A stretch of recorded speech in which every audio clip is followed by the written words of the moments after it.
నమస్కారం. Telugu first news స్వాగతం. ముందుగా వార్తల్లోని ముఖ్యాంశాలు. ఖనిజాల వినియోగంపై సీఎం చంద్రబాబు సమీక్ష. ఇనుప ఖనిజ నిల్వలతో రాష్ట్రాన్ని సిల్ హబ్ గా లక్ష్యం. భారీ పెట్టుబడులు, ఉద్యోగాలపై దృష్టి. గనుల అభివృద్ధితో ఆదాయం పెంచాలని సూచన.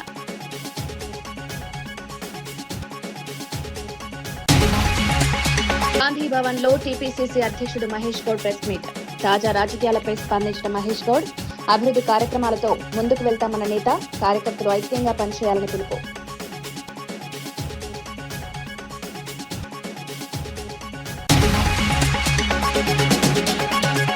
విజయ్ కు మద్దతు లేదని తిరుమలవలన్ స్పష్టత.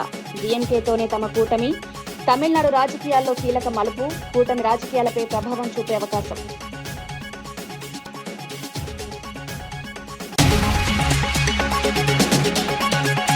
బండి సంజయ్ వ్యాఖ్యలకు ఎంపీ చామల కిరణ్ రెడ్డి కౌంటర్.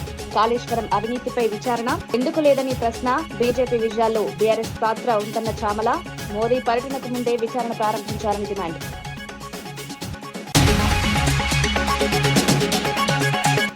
సికింద్రాబాద్ లో గంజాయి స్మగ్లింగ్ రాకెట్ బట్టబయలు. 14 కిలోల గంజాయి స్వాధీనం. ఒడిశా నుంచి బీహార్ కు తరలిస్తున్న నిందితుడి అరెస్ట్. డ్రగ్ నెట్వర్క్ పై మరింత దర్యాప్తు.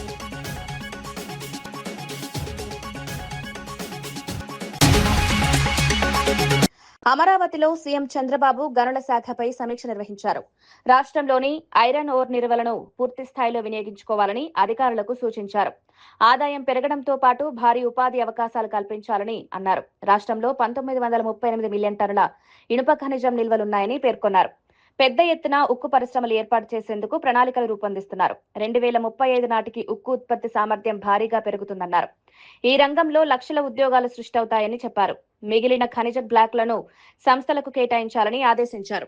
తక్కువ గ్రేడ్ ఖనిజాన్ని ప్రాసెస్ చేసే విధానంపై దృష్టి పెట్టాలని సూచించారు. రాష్ట్రాన్ని స్టీల్ హబ్ గా తీర్చిదిద్దాలని లక్ష్యంగా పెట్టుకున్నారు. పెట్టుబడులు ఆకర్షించే చర్యలు చేపడుతున్నారు. బీఆర్ఎస్, బీజేపీలు బయటకు విమర్శించుకుంటున్నా లోలోపల ఒకటేనని మంత్రి పొంగులేటి శ్రీనివాసరెడ్డి వ్యాఖ్యానించారు. గతంలో ప్రధాని మోదీ, అమిత్ షా కాళేశ్వరం ప్రాజెక్టును ఏటీఎంగా ఉపయోగించారని విమర్శించిన విషయాన్ని గుర్తు చేశారు.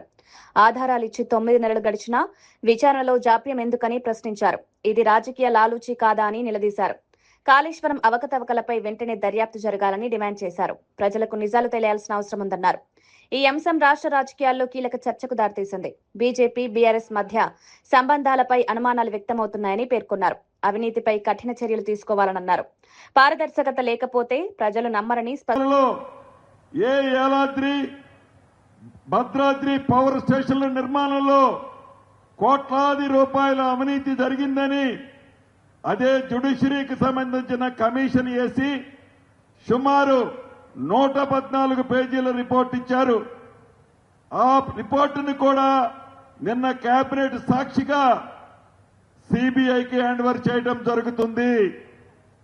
ఒకటి కాళేశ్వరానికి సంబంధించిన ఎంక్వైరీ సిబిఐలో ఉంది. రెండవది ఎలక్ట్రిసిటీకి సంబంధించిన అంశం, కరెంటు కొనుగోలు కానీ భద్రాద్రి, యాదాద్రి పవర్ ప్లాంట్ లో జరిగిన అవినీతికి సంబంధించింది రేపో మాపో సిబిఐకి ఇవ్వబోతున్నాం. ఈ రాష్ట్రం నుంచి 2 కేంద్ర మంత్రులు ఉన్నారు. ఒకరు కిషన్ రెడ్డి గారు, రెండవది బండి సంజయ్ గారు. వారిద్దరిని ఈ వేదిక మీద నుంచి ఒకటే ప్రశ్నిస్తున్నాను. అయ్యా, భవిష్యత్తులో రాబోయే రాజకీయాల కోసం, బీఆర్ఎస్ పార్టీతో పొత్తుల కోసం బీఆర్ఎస్ తో మీకున్న లాలూచీ ఏంటి? మీకు లాలూచీ లేకపోతే కాళేశ్వరానికి సంబంధించిన కమిషన్ రిపోర్టు మీకిచ్చి 9 నెలలైంది. ఎందుకు మీ గవర్నమెంట్ లో పెట్టుకున్నారు? అదేవిధంగా కరెంటు కొనుగోళ్లు, భద్రాద్రి, యాదాద్రి పవర్ ప్లాంట్ లో జరిగిన అవినీతి కేంద్ర ప్రభుత్వ సంస్థలు కొన్ని దాంట్లో పనిచేశాయి. అదే రకంగా ఏదైతే ఛత్తీస్గఢ్ లో ఉంది కాంగ్రెస్ ప్రభుత్వం, ఆ ప్రభుత్వానికి సంబంధించిన కొనుగోళ్లలో కూడా ఆనాటి పెద్దలున్నారని, ఈ రాష్ట్రాన్ని పరిపాలించిన పెద్దలున్నారని ఈ రిపోర్ట్లో ఉంది. ఆడ కాంగ్రెస్ ప్రభుత్వం ఉన్న ఈ కరెంటు కొనుగోలు ఎంక్వైరీ రిపోర్ట్ ని మీ సిబిఐకి ఇచ్చాము. దాన్ని మీకు చిత్తశుద్ధి ఉంటే మీరు ఇద్దరు మంత్రులు మీతో కలిపి 8 మంది పార్లమెంటు సభ్యులున్నారు ఈ రాష్ట్రంలో బీజేపీ తరఫున. కాబట్టి మీ లాలూచీ లేదని నిరూపించుకోవడం కోసమైనా ఏటీఎం లాగా వాడిన కాళేశ్వరంలో జరిగిన అవినీతిని బయటికి లాగాలి అని మీరే అనేక పర్యాయాలు చెప్పారు. కాబట్టి మీ చేతుల్లో ఉన్న సంస్థ సిబిఐ సంస్థ. ఈ సిబిఐ సంస్థ ద్వారా ఈ 2 కేసుల్ని ఎమ్మటే విచారణ చేసి దోషులు ఎంత పెద్దవారైనా ఏ లాలూచీలు లేకుండా వారిని అరెస్టు చేయాలని, వారిని శిక్షించాలని. వారు దోసుకున్న సొమ్ము తెలంగాణ రాష్ట్ర పేద ప్రజలది. ఆ సొమ్ముని తిరిగి పేద ప్రజలకి పంచే దాంట్లో మీ సంస్థలు పని చేయాలని కూడా ఈ వేదిక ద్వారా వారిని ప్రశ్నిస్తున్నాను. కేంద్ర మంత్రి బండి సంజయ్ వ్యాఖ్యలకు కాంగ్రెస్ ఎంపీ చామల కిరణ్ కుమార్ రెడ్డి కౌంటర్ ఇచ్చారు. పీసీసీ అధ్యక్షుడిగా రేవంత్ రెడ్డి బీఆర్ఎస్ ను గద్దెదించి గేమ్ చేంజర్ అయ్యారన్నారు. కాళేశ్వరం, విద్యుత్ ఒప్పందాలు, భద్రాద్రి, యాదాద్రి ప్రాజెక్టుల అవకతవకలపై సీబీఐ విచారణ ఎందుకు ప్రారంభం కాలేదని ప్రశ్నించారు. రాష్ట్రంలో బీజేపీకి వచ్చిన రాజకీయాల్లో బీఆర్ఎస్ పాత్ర ఉందని ఆరోపించారు. మోదీ పర్యటనకు ముందే బీఆర్ఎస్ అవినీతిపై విచారణ ప్రారంభించారని డిమాండ్ చేశారు. బీజేపీ నేతలు తమ చిత్తశుద్ధిని నిరూపించుకోవాలన్నారు. ప్రజలకు నిజాలు తెలియాల్సిన అవసరం ఉందని పేర్కొన్నారు. ఈ వ్యాఖ్యలు రాజకీయంగా చర్చనీయాంశమయ్యాయి. బీజేపీపై కాంగ్రెస్ విమర్శలు మరింత ముదిరాయి. రాష్ట్ర రాజకీయాల్లో ఉద్రిక్తత పెరుగుతోంది. అధ్యక్షులుగా ఉన్నారు, మరి మీరు చేయలేని పని, మీరు బీఆర్ఎస్ పార్టీని గద్దె దింపే పనిలో విఫలమయ్యారు. రేవంత్ రెడ్డి గారు సక్సెస్ అయ్యారు. అదే గేమ్ చేంజర్ అంటే. రేవంత్ రెడ్డి గారు తమిళనాడులో కానీ, పాండిచేరిలో కానీ, వెస్ట్ బెంగాల్లో కానీ, అస్సాం గాను ప్రచారానికి వెళ్ళలే. రేవంత్ రెడ్డి గారు స్టార్ క్యాంపెయినర్ వెళ్ళింది కేవలం కేరళకే. మీకు తెలియకపోవచ్చు, ఏదో మాట్లాడాలని ఇలా మాట్లాడుతాడు ఇక్కడ. కాకపోతే నేను అసలు విషయానికి వస్తాను. మీకు ఇంత పౌరుషం ఉంది, ఇంత పట్టుదల ఉంది, ఏదో మాట్లాడాలని రోజు తాపత్రయపడుతుర్రు. కాళేశ్వరం ప్రాజెక్టు సెప్టెంబర్ 1, 2025 ఈ రాష్ట్ర ప్రభుత్వము సిబిఐ ఎంక్వైరీ అడిగింది. ఇప్పటి మటుకు ఎందుకు దాన్ని మీరు పట్టించుకోవట్లేరు? మీ సహచర మంత్రి కిషన్ రెడ్డి గారు 48 గంటలల్లో మాకు గొప్ప చెప్పండి, మేము తాడో పేడో తేలుస్తామన్నాడు. ఎందుకు తేల్చలేకపోతుర్రు? నెంబర్ 1. నెంబర్ 2, విద్యుత్ కొనుగోలు ఒప్పందాలు, భద్రాద్రి యాదాద్రి పవర్ ప్రాజెక్టులో జరిగినటువంటి అవకతవకలు, అక్రమాల మీద కూడా జస్టిస్ మదన్ బి లోకూర్ గారు ఇచ్చినటువంటి 114 పేజీల రిపోర్ట్ ఉంది. మరి దీని మీద సిబిఐ ఎంక్వైరీ కూడా చేయాలి కదా. నిజంగా మీకు బాగా పట్టుదల ఉండి ఈ రాష్ట్రంలో మీరు నిజంగా జెండా ఎగిరేయాలనుకుంటే, అప్పుడు 10 ఏళ్ళ అధికారంలో ఉన్నప్పుడు నిమ్మకు నీరెత్తిన దోసుకుంటూ పోతుంటే, ఇప్పుడు మేము ఈ కాళేశ్వరం మీద, విద్యుత్ కొనుగోళ్ల మీద, ఈ ప్రాజెక్టుల మీద ఉన్న రిపోర్ట్లన్నీ ఇచ్చి సిబిఐ ఎంక్వైరీ ఏమని చేయడానికి ఏం సమస్య? మీకు చిత్తశుద్ధి ఉందా లేదా అనేది ప్రజలు కానీ మేము కానీ అడుగుతాం కదా. ఎందుకంటే మా అందరి ఏదైతే ఆలోచన ఉందో, మీరు 8 మంది ఎంపీలు గెలవడంలో బీఆర్ఎస్ పార్టీ హస్తం ఉందని, అది వాస్తవం అనిపిస్తుంది. ఎందుకంటే మీ పార్లమెంట్లో సిరిసిల్లలో గతంలో 18,000 ఓట్లు మీ బీజేపీ క్యాండిడేట్ అసెంబ్లీ ఎలక్షన్లలో వస్తే, మీరు పార్లమెంట్కి పోయేసరికి 70,000 పైచీల కోట్లు, 72,000 పైచీల కోట్లు వచ్చినాయి. ఎట్లొచ్చినాయి? అది కేటీఆర్ కాన్స్టిట్యున్సీలా. సిద్దిపేటల పక్కనున్న సిద్దిపేటల బీజేపీ అభ్యర్థికి 23,000 ఓట్లే వస్తే అసెంబ్లీ ఎన్నికలలో, బీజేపీ అభ్యర్థికి 62,800 ఓట్లు ఎట్లా వచ్చినాయి పార్లమెంట్ ఎన్నికల? ఎందుకంటే హరీష్ రావు చాలా పొడుగుంటాడు, తెలివికల్లోడు. కేటీఆర్ యువరాజైనా ఈ 2 కాన్స్టిట్యున్సీలు కూడా బీజేపీకి నోట్లు వచ్చినాయి అంటే నిజంగానే అవయదానం చేసినట్టుగానే ఉంది. మరి అది నిజమని తేట తెల్లమైంది మీరు సిబిఐ ఎంక్వైరీ చేయకపోతే. కాబట్టి ఈ పిచ్చి మాటలు, పిచ్చి లెక్కలు, అబద్దాలు చెప్పి రేవంత్ రెడ్డి గారు ఫేమస్ అవుతుండని బాధను పక్కన పెట్టి, ఈ రాష్ట్ర ప్రజలు మీ వైపు చూడాలంటే మొట్టమొదటి పని మీరు చేయాల్సిందంటే, రేపు నరేంద్ర మోడీ గారు 10వ తారీఖు వస్తుండు.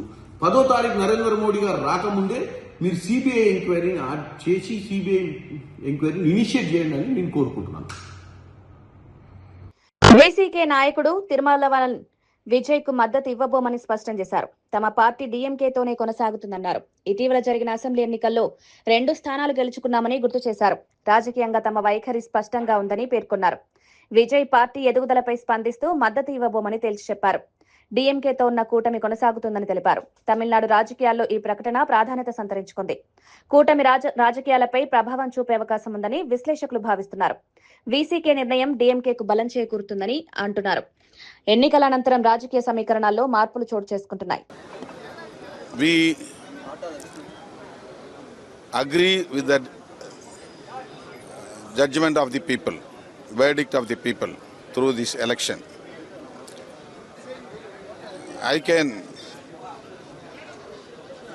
assure that people of Tamil Nadu are for the coalition government in Tamil Nadu in future. This is the actual fact. Through this verdict we have to realize. No absolute majority for TVK to form government as themselves. So they need support from outside of his party. But we are not thinking about the coalition government along with the TVK. We are still with DMK headed alliance only. We are for secularism. So we will proceed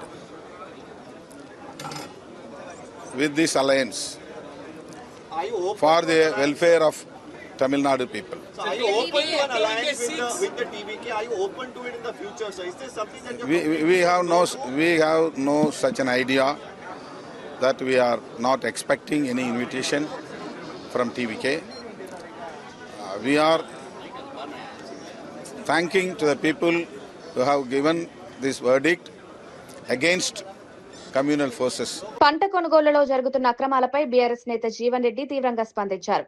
కొనుగోలు కేంద్రాల్లో అధికారుల నిర్లక్ష్యం వల్ల రైతులు ఇబ్బందులు పడుతున్నారన్నారు. గంటల తరబడి రైతులు నిరీక్షించాల్సి వస్తోందని మండిపడ్డారు. ప్రభుత్వం వెంటనే జోక్యం చేసుకోవాలని డిమాండ్ చేశారు. కొనుగోలు ప్రక్రియను పారదర్శకంగా నిర్వహించాలని సూచించారు. రైతులకు చెల్లించాల్సిన బకాయిలను వెంటనే విడుదల చేయాలన్నారు. రైతుల సమస్యలను ప్రభుత్వం పట్టించుకోవడం లేదని విమర్శించారు. ఈ పరిస్థితి కొనసాగితే రైతులు నష్టపోతారని హెచ్చరించారు. రైతుల పట్ల ప్రభుత్వం బాధ్యతగా వ్యవహరించాలని కోరారు. ఈ అంశం రాష్ట్ర రాజకీయాల్లో చర్చనీయాంశమైంది.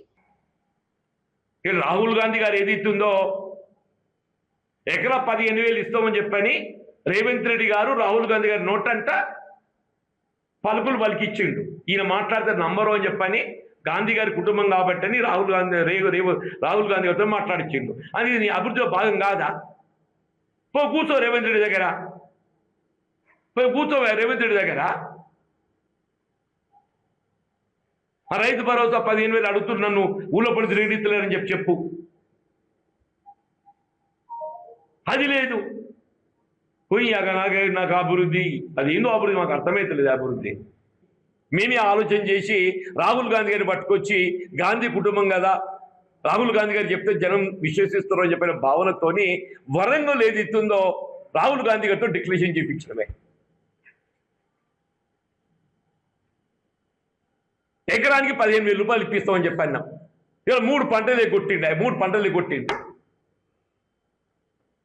వీళ్ళు వ్యవసాయస్తులు ఎవరైనా కానీ 500 రూపాయలు బోనస్ ఇప్పిస్తా అని చెప్పంటున్నాను నేను. రుణమాఫీ 2 లక్షల రూపాయల కంటే పైబడ్డ రుణం ఎంతున్నా కానీ 2 లక్షల రూపాయలు రుణమాఫీ చేస్తామని చెప్పినమే. 2 లక్షల రూపాయల కంటే పైబడ్డ మొత్తం ఎంతున్నా కానీ 2 లక్షల రూపాయల వరకు ఏదైతుందో రుణమాఫీ చేస్తామని చెప్పినమే అని చెప్పండి. 2 లక్షల పైబడ్డ బకాయి ఏదైతున్నదో ఆ బకాయి పోయింది, ఆ 2 లక్షల రూపాయలు పోయింది. వీళ్ళు ఓన్లీ ఒక 50% మంది 50% కొట్టిండి అని చెప్పంటున్నారు రుణమాఫీ. నీ రైతు బంధు పోయింది, మొక్కజొన్న సేకరణ పోయింది, ధాన్యం సేకరణ పోయింది, రుణమాఫీ పోయింది. వీళ్ళ పంటల బీమా అని చెప్పంటున్నారు. కేంద్ర ప్రభుత్వం ఏదైతే 25% ప్రీమియం భరిస్తే ఓ 20% రాష్ట్రం భరిస్తే ఇంకో 40% 50% రైతు భరించుకునే విధంగా స్కీమ్ ఉంటే ఆ రాష్ట్రం ప్రీమియం భరించలేక ఇవాళ బీఆర్ఎస్ ఎమ్మెల్యే జగదీష్ రెడ్డి కాంగ్రెస్ ప్రభుత్వంపై తీవ్ర విమర్శలు చేశారు. విద్యుత్ కొనుగోళ్లపై సీబీఐ విచారణ కోరడం ప్రజల దృష్టి మళ్లించడానికేనన్నారు. లోకూర్ కమిషన్ నివేదిక ఏమైందో తెలియదని ప్రశ్నించారు. కాళేశ్వరంపై చర్చ పెట్టిన ప్రభుత్వం విద్యుత్ అంశాన్ని అసెంబ్లీలో ఎందుకు చర్చించలేదని ప్రశ్నించారు. కేసీఆర్ పై ఎన్ని విచారణలు చేసినా ఆయన నిర్దోషిగా బయటపడతారన్నారు. సీబీఐపై గతంలో విమర్శలు చేసిన వారే ఇప్పుడు విచారణ కోరడం విచిత్రమని ఎద్దేవా చేశారు. ఈ వ్యాఖ్యలు రాజకీయంగా చర్చనీయాంశమయ్యాయి. ఏం తెలిసాల సిబిఐ కమిషన్ ఇచ్చిన సంగతి, రిపోర్ట్ ఇచ్చిన సంగతి ఎక్కడ చెప్పలే ప్రభుత్వం ఇప్పటివరకు.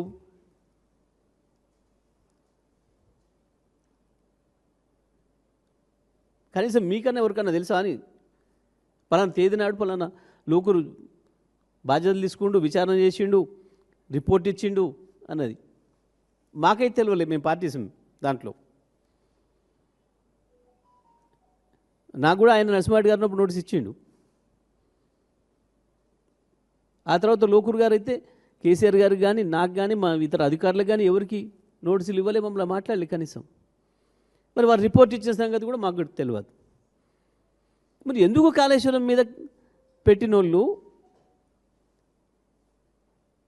అసెంబ్లీలో చర్చ దీనిపైన ఎందుకు పెట్టలేకపోయినరు? అంటే మీరు కమిషన్ వేయటమే ఓ పనికిమాలిన చర్య అని చెప్పిపోయినట్టున్నారు వాళ్ళు. వాస్తవానికి ఏమీ లేదు దాంట్లో.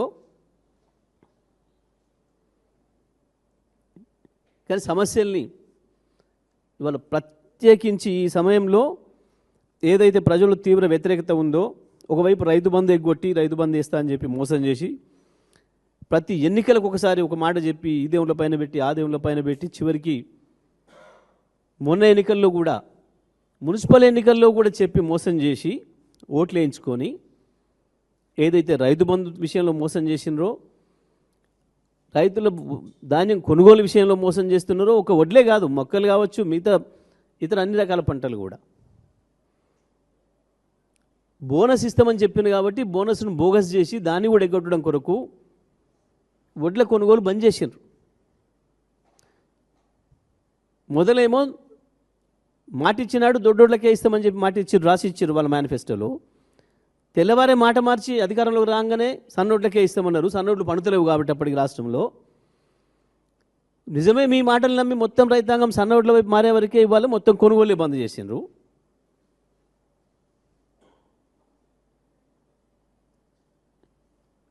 వీటన్నిటి నుంచి ఇప్పుడు ప్రజలు పక్కదారి పెట్టేయాలి, మీడియాని ఎంగేజ్ చేయడం కొరకు వేస్తున్న ఓ నాటకం తప్ప ఈ సిబిఐ విచారణతోనే అయ్యేదేం లేదు, పీకేదేం లేదు. వీళ్ళు ఎన్ని విచారణలు చేస్తే మాకు అంత మంచిది. కేసీఆర్ ఇంకా ఇంకా ఇంకా కడిగిన ముత్యంలాగానే వస్తారు బయటికి బ్రహ్మాండంగా. రోజు రోజుకు ఇంకా తేలిపోతున్నాయి. మీరు సృష్టించిన అబద్ధాలన్నీ ఒకటొకటి అన్నీ తేలిపోతున్నాయి. కాళేశ్వరం తేలిపోయింది, కరెంట్ ఇది లేనే లేదు ఏమీ.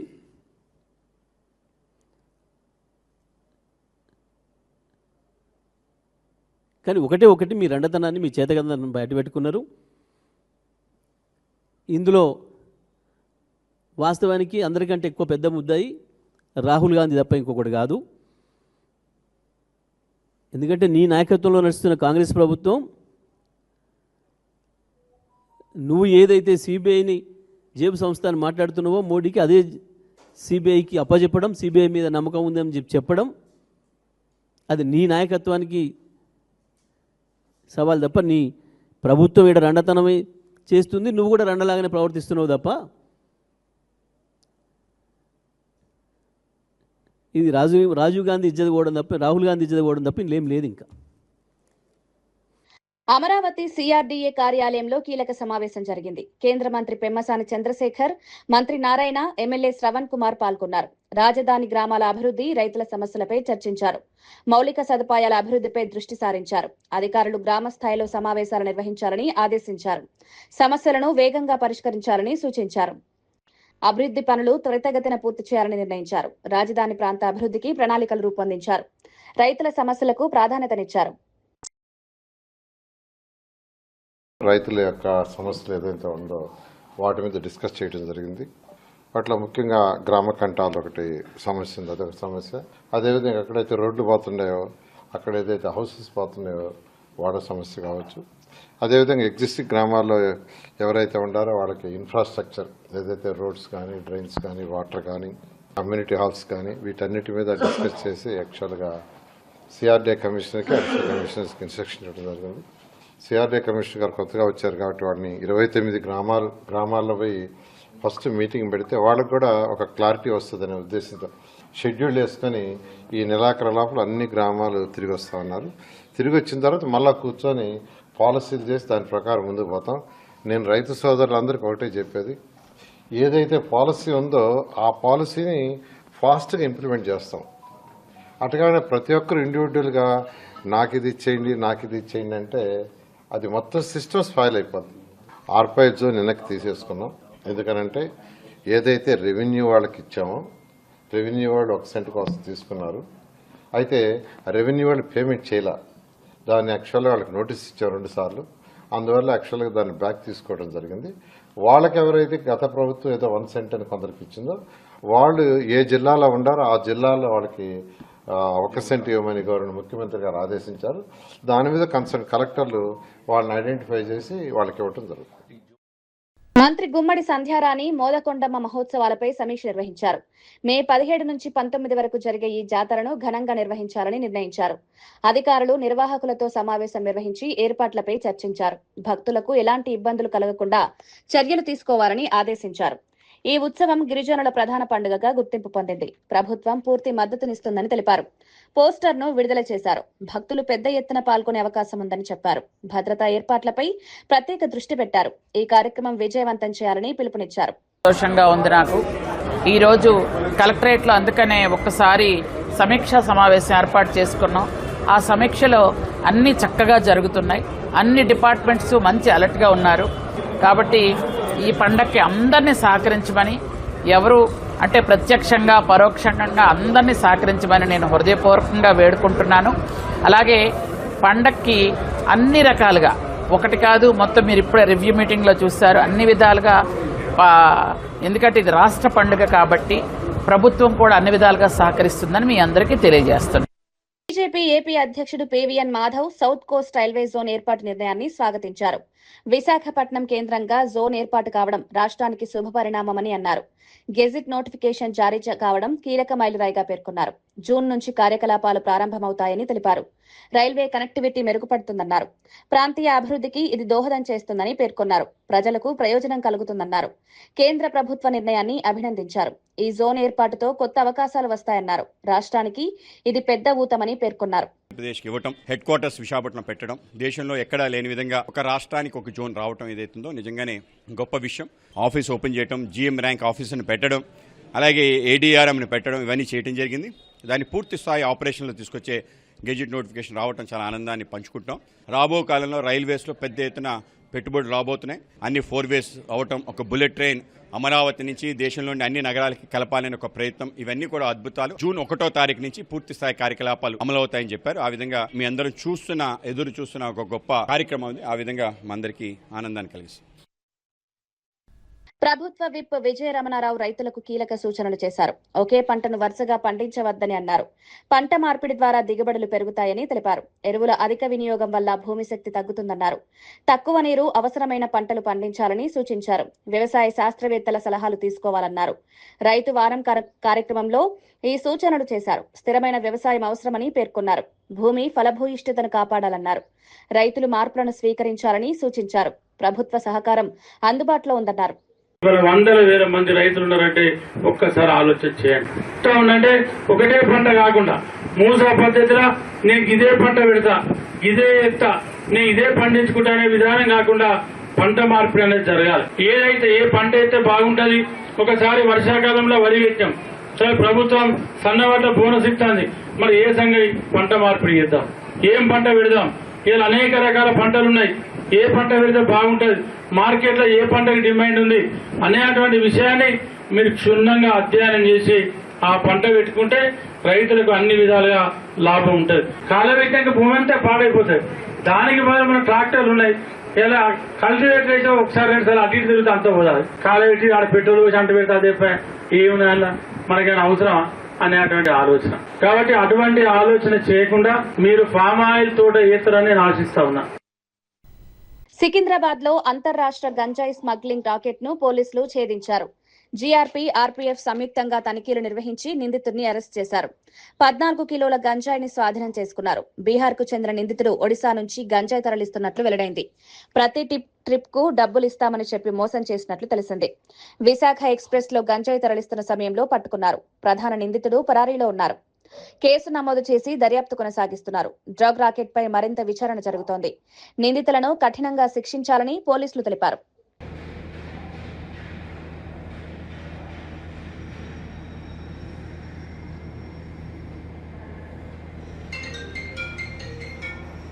ఇవి ఈనాటి వార్తా విశేషాలు. మరో బులెటిన్లో మళ్ళీ కలుద్దాం. నమస్కారం.